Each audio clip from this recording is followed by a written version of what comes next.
All right, so I thought I would do reading for, I don't know yet. We're going to see what the coins reveal. So I'm going to be doing astrology, but for those who don't know, this is going to be one from my channel. So welcome to those who are watching the channel. Um, and it's going to be tied to wherever the dice and the coin will reveal in terms of who it's for. And I'm going to be following what's been called pop astrology, which is going to be assigned to a specific sign because I don't want to make the reading for too long. It's going to be I'm going to be using asteroids. So for those who don't know, my name is Jose. Welcome again. And it's been a while since I've done this. Uh, but my information that I got from my research with asteroids or dwarf planets and all that stuff is as I did my own research with it, they're pretty much pre-downloaded.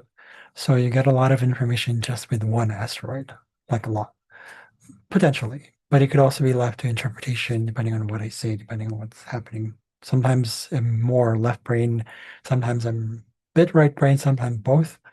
So we'll see what happens. It'll be kind of a treat for maybe some of you, but I'll be kind of using also a bit of terminologies. I try not to, but it does just happens. It's part of astrological work, um, especially with the asteroids for me. So we'll see what happens, who it's going to be for. So let's see what happens. By the time I see this, most likely the text for this post will be for that specific group of people by what they call your sun sign. Let's see what happens here. Okay. So what I'm going to do is I'm going to toss the coin. Oh, by the way, for those who don't know what micro-astrology is, it's not an actual officialized discipline in astrology. I'm coining the term because I feel it's worth coining the term instead of just saying using asteroids. It's more fun to call it something. So I thought I got this download saying, oh, it's working with little things, right? Asteroids are small planets. They're minor planets. So I thought, well, minor planets don't make a difference just because they're minor. Yeah, anyways. So I think it was Philip Sedgwick who said that. There's another astrologer who said that asteroids don't make a real, does it make a difference whether you're using main planets, the basic planets in astrology or not? Anyways, I digress too much into all that stuff. For those who don't know, that's what it is. I'm working with a lot of details, looking into things that usually you don't find in regular astrology. You can, but it takes a bit more time to process it. And a lot of it I find is kind of left to speculation. Whereas with asteroids, I can pinpoint certain things. So we'll see what the coin says first. I'm going to toss this. So heads, one dice because one die, tails, two dice. And that just means it's because if I go two dice, then that means I'll never get to signs like Aries. It'd be like, where's Aries? If it ever goes, because the math, you get what I'm saying, the math behind it. Because if it goes to one even here, and it goes to one here, that just means it's two. So we'll see what it does. Okay, coin first. Okay, what is that? Tails. Okay, so that means I'm using two. That means it's not going to be for Aries. I'm so sorry, Aries. Yeah, unless we go to 13, which this doesn't do. So this is how it is. Okay. 5 and 8 for Scorpio. All right, so let's see what we get here. So I'm going to do is I'm going to share the screen. I'm going to share the screen to where it's going to be at, and then we'll see what happens with the asteroids. The first asteroid I see for Scorpio, that's the one I'm going to read for. Okay.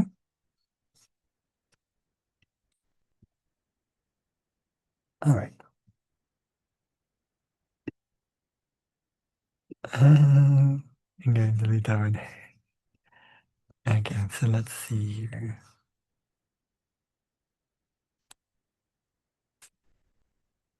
What happens here? Okay. So this is dated for February 16th. Okay, let's see what happens. I know it's kind of like, that's a lot. Okay, first of all, let's try a different chart so I can actually see it. Okay, so the first one would be, oh, okay. Right away, I see Cupid. Okay, so we're going to go with Cupid and I'm going to isolate that one and see what happens. Mhm.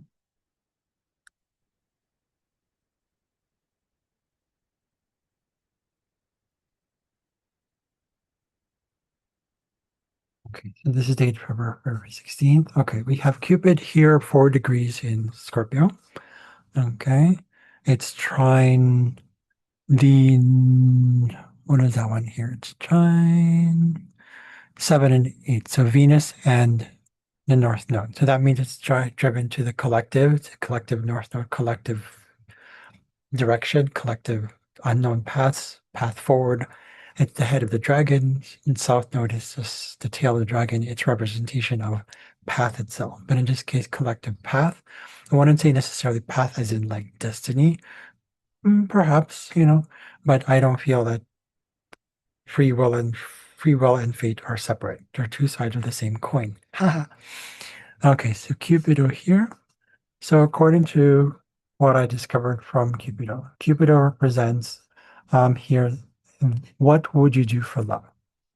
Okay, so it's a soul journey, soul's desire, being open to love, letting love lead you, chasing it if it wins, small things but powerful, primordial desires as well. So love itself, the source of love itself, multiple desires as well, love or war, or love and or war. So unconscious to conscious love, projection, shadow, sexual power and energy, burdened, being burdened. Better to be single sometimes. A life with no love is no life at all. That's, I believe, that's quoting from a movie. I think it was, what was that called? With Drew Barrymore. Um, yeah. So giving in also giving, it's also about giving in, rejecting or accepting, giving in, rejecting or accepting the truth of love and all its aspects, human love, earthly love as well, and elevated love. Falling in or out of love. Love is blind. Okay? Love unfair or affairs. That one came to me. When love is involved. Okay. Being wild, so wildness, not wildness, and inner wild child, moral values on love, pure or impure love, infatuation, brazen, being brazen, impudence, shameless or abashed, flirtation, young love, puppy love, innocent love, playfulness, irresistibility, provocation, and impassioned love, de- de- deprivation or being deprived, hunger or lust for someone, overthinking of love, obsessive or laser focused intentions under love, impulsiveness and compulsiveness, burning passions, unhealthy love, toxic love, envy, jealousy, revenge, retribution, deception or conception. So that means, right? So if you're being deceived or conceived, meaning is it resistance or acceptance?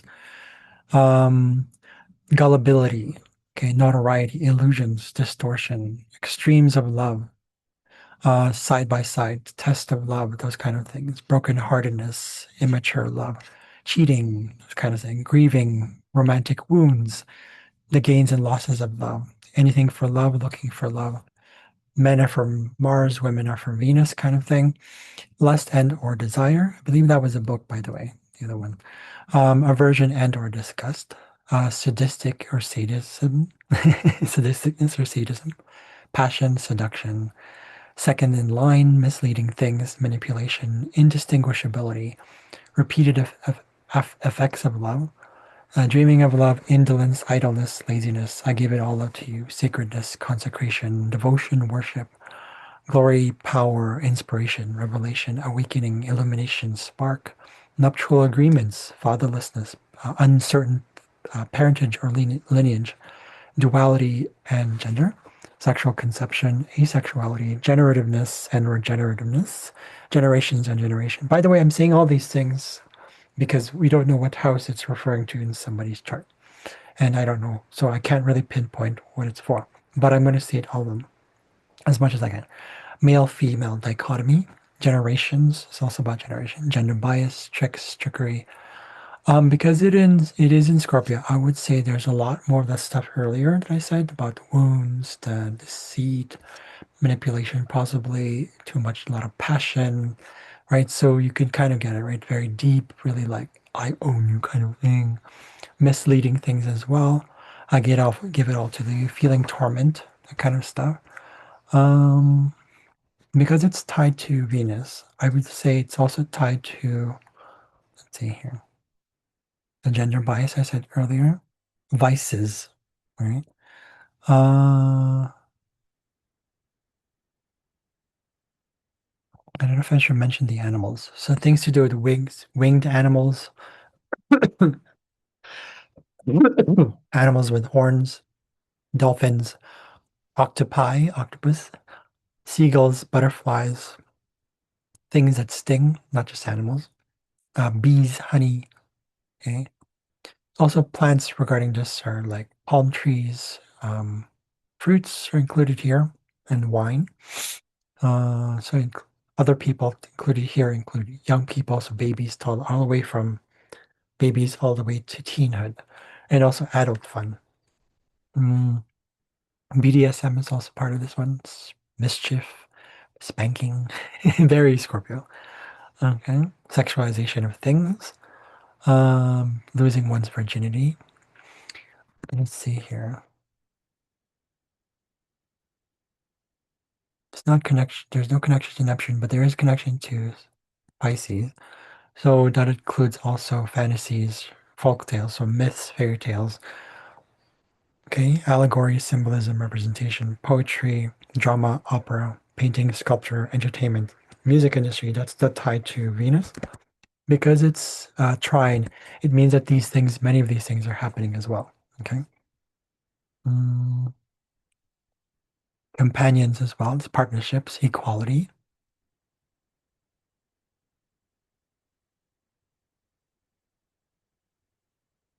roses. Hmm. Helmets here, torches represent the protection. It represents the whole like having, not releasing things, maybe kind of being on guard. Okay. Sashes, antiques, graphic things as well. That's very much the BDSM sort of thing. Graphic novels, like, when you read a novel that's like very sexual, it's like, right?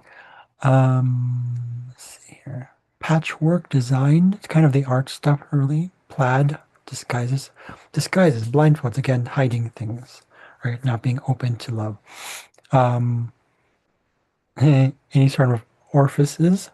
Now, if there's sort of any orifices here, I would say there's something to do with the square to Pluto here in Aquarius. That means that because Pluto is right now a sign that humanity is going through a detox period, that explains the whole like any sort of orifice coming out of your thing. If Pluto is actually affecting your chart, if you have a placement somewhere close to the earlier degrees of Pluto or of Aquarius, Pluto will be there and it'll be in square. That means that there's challenges regarding detox. Okay. Could be something you ate, could be something that was a little too rich, a little too risk-takey for you, or maybe it wasn't just nice to your body, right? Now remember that if this is for Scorpio, we're talking about your sun as well. So that means that anything that brings your energy down means that you need to detox, right?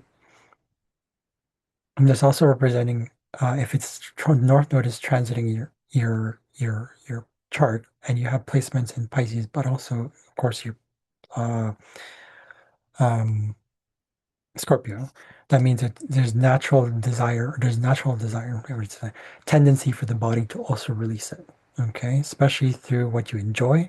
If the food is something too, it needs to release itself. That's usually the North Node. It's not hiding things. It's something to release. It's a detox portion of the body because it's the head, right? Kind of like, That's in medical astrology. So let's see what else here. Again, something to do with sex. So that includes sexuality, sexual arousal, horniness, that kind of stuff, having a boner, ejaculation. Okay, blindness and blind people. Not being able to see things, possibly that's the Pisces placement because it's sort of believing things. Some gullibility is part of this one. Humanity is going through that. So if it's affecting you, especially with the trine, it's all right, right? So there's no need to be hard on yourself. But if you do, don't worry about it. Nobody's judging you. I'm not judging you. So that's what I'm saying. Again, so that there's a soul and belly. Maybe there's some sort of detox that need to happen. Malnutrition, being slim, okay, scrawniness, boniness, maybe shaking. I don't know if jaundice is part of this one. If you feel like you're split between things, this also could also be psychological, so split personality. Okay, lack of exercise, weak muscles, inflamed joints, arthritis, rheumatism, sleeping and waking, coma revivals. Again, any of these are possible. Possible. Fourth day of the month. There's something about the fourth day of the month. Valentine's Day just came, right? That was just like 2 days ago. That's naturally why it's there. That makes sense. Commemorations, or I don't know if that part of that. Any sort of persecution or torture or sort of thing that you feel kind of like, I have to survive this. It's all right. That's part of the process. It's detoxing as well on an energetic level and also on a psychological and emotional level. This could also be like having to win. That's a very Scorpio thing as well. Being in control, having to win victories, warriors, gladiator, hunting, chasing things. That's another one. Um, Sometimes, instead of chasing, because, Scorpio wants to be very cathartic. Um, the goal is to realize your strength within yourself and rise above the Scorpio representation, which is like to always kind of be defensive on guard. Once you evolve and you go move past that, it's most likely for you, you guys most likely will not have your Scorpio, unless you're a baby. Your Scorpio might have already progressed into, unless you're in your 20s or something like that, most likely have progressed into Sagittarius. If your sun is even moon is in your moon, the moon moves about 20 to 15 degrees in the progression chart. That means that you change. um, Most likely your moods would have changed. If your moon is in Scorpio, then that means that you most likely will definitely have changed. But in terms of those are your tendencies, your habits, your moods, how you fluctuate through emotions, the things you do, how you eat as well, what you like, it most likely will have improved. It's not so like you're more open, you definitely have changed. So most likely it's way past that already. But if your sun is in, let's say, the first 10 degrees of Scorpio, it moves 1 degree every year. So that means that um, if, let's say, you are in past 30 years old and you were born, your sun was in the first degree or first 5 degrees of Scorpio, for example, then after you turn 30, most likely it's in Sagittarius already. So that means that you're more open to things, you're not caring too much about control, less of that. You still have your guard up when necessary, but other than that, so this whole thing about this placement is not really affecting you. In fact, if your sun has progressed into the early degrees of Sagittarius, the Pluto there means that you have to put effort into working with how to work with the Pluto energy, which is really finding the genuine things that your soul is looking for, but also your body. It's connected. So that means that, but you have to put effort into it. You actually just have to use your desire for freedom to find ways to find the gifts of actually transmuting. Um, you can say working with people, transmuting, being able to do things on your own, even if you're not on your own. Meaning, because Pluto is about genuineness, it's about power. But Pluto's higher vibration is Eris. She's about war, but she's also about um, she's just kind of like, you want power? You want to be in control? Okay, if you want, so go ahead. That's Eris. And Pluto is more about the whole in between fighting it or not fighting it. So Pluto tends to kind of process things inwards, very dark inwards. That's why he's the god of hell, right? Pluto or Hades, right? So it's processing inwards, looking deep. That's what viruses are. It reveals the unhealthiness in us. Bacteria reveal the unhealthy in us. The same thing, right? The pandemic did the same thing. Pluto rules pandemics. So you're working with this energy is working with your within yourself and saying, am I really alone? Like why question yourself? Shadow work is a huge part of this one, especially shadow work. Real freedom is not attained externally, it starts internally. Then you will manifest externally when you have your thought, emotions, um, beliefs, and then action put into it all together.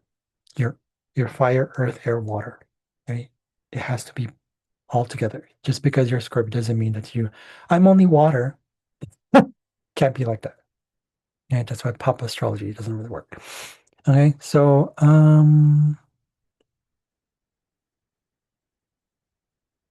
that's about that. That's just the placement. So yeah, I pretty much said most of it.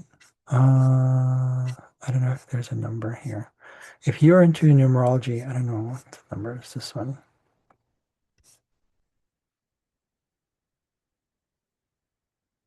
7, 6, and 3. So if you add that up, 9 plus 7 is 16. So that's 7. So there's going to be those numbers 7, 7, 6, 3. Majority of it is 7. The number 7 is strong here. I don't know. So those numerologists out there, look that up and see what number that comes up in the what they call the birth chart, numeral birth chart. It looks like a they call that tic-tac-toe sort of box. 763.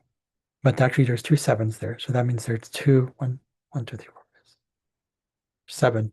The right bottom of that birth chart. So there's two sevens. There's 6 and 3. 3.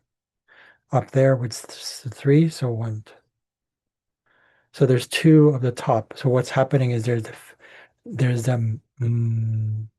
spiritual side to this needs work. This is showing me that it needs work or something like that in the middle. Because there's the physical side, there's the mind, or what I call the id, ego, and then super ego in between. That's numerologically speaking. For those I don't know. I'm still new to numerology, so that's cool. Okay, so that's the big number for Cupido. His number is, let me double check here. Is it actually 7? Let me double check that. 7, 6, 9 plus, yeah, 15. 18. All right. 7 plus 6 is 13. 13 plus 3 is 13 plus 3 is 16. Yeah, 7. That's right. 7 is a big number here. But 7, 7, and then 6, 3. So you have to consider all those things. Feeling at home as well as part of this one. I think there's something called cooperation or something like that. I don't know. Forgot what the meaning of 3 is, but there's more to it than that. Anyways, I think that's about it. So Cupido, I hope that helped you guys, Scorpios, or even more. Other people too, who are included here will be affected by Cupido. Will be in the earlier degrees of Aquarius. Also, Taurus, early in degrees of Taurus, if your sun is there or your moon is there, or even your ascendants, I forgot to mention, and also Leo as well. Especially the squared signs. Okay. So Leos and Aquarius might be affected by this greatly. However, you'll flow a lot with Pisces and also Cancer, especially if their sun or moon is. I'm talking about people or situations as well. If there's something there that's flowing with those energies, you have to work with all of it. Just because there are challenges doesn't mean you face them. You can work towards other things as well. Someone might be able to help your people who have earlier signs, earlier sun signs or moon signs or ascendant signs in Capricorn, Virgo. You'll have to integrate some of that stuff if you work with Taurus. Taurus is opposite of you, so you have to integrate that. You have to find, because they don't like Taurus is like simplicity. In other words, the archetype is all the energy in us. You have a Taurus in yourself. That's where the stubbornness of Scorpio comes in. It's your shadow. It's also shown in challenges you experience, which is how do I innovate through this? This is shown in Aquarius. How do I be creative about this whole thing, which is primordial energy that's in Scorpio as well, found through Leo, your childlikeness as well. Okay. There's so many things and aspects of you that you can learn from. So, anyways, keep going, keep going, keep going. I think that's about it. Thank you for watching. I'll see you guys later. Have a good day. Oh, and if you're on my channel, like and subscribe. Okay. Bye.